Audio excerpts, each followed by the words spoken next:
Repórter Luciana Verdolim.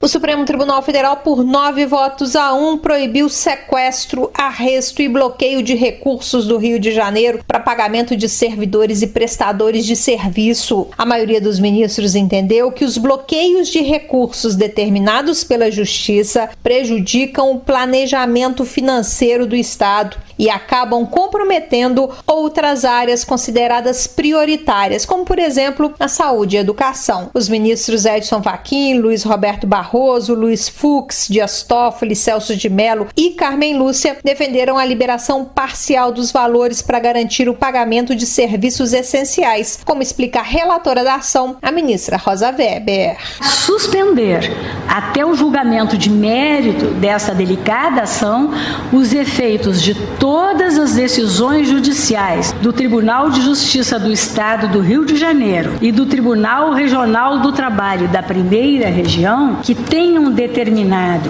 arresto, sequestro, bloqueio, a penhora ou a liberação de valores das contas administradas pelo Estado do Rio de Janeiro, exclusivamente nos casos em que estas determinações tenham recaído sobre recursos escriturados com vinculação orçamentária específica. O governo do Rio alega que já teve algo em torno de R$1 bilhão bloqueados e o problema é que hoje tramitariam na Justiça pedidos de bloqueios de recursos para satisfazer diversas necessidades, uma vez que na prática a reclamação é que juízes e órgãos do Poder Judiciário é que estariam definindo as prioridades do pagamento de despesas. O ministro Marco Aurélio Mello foi o único voto contrário e o ministro Gilmar Mendes não participou do julgamento. De Brasília, Luciana Verdolim. Professor Vila, mais um efeito da corrupção lá no Rio, né? Não, o caso do Rio, quer dizer, essas notícias sucedem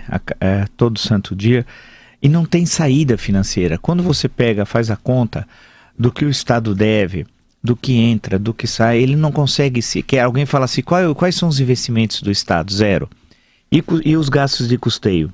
Não tem condições. Falta tudo. E o pagamento do funcionalismo público? Tem gente que não recebeu o 13º, a segunda parte. Não tem saída.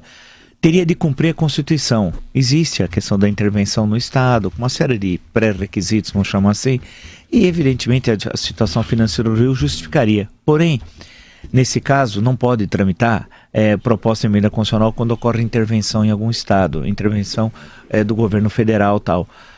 Aí é um pepino, isso aí é um problema tal, não tem jeito, e também o presidente não tem a mínima coragem de fazer isso. A situação não tem saída do Rio, a gente vai empurrando com a barriga, a situação é gravíssima.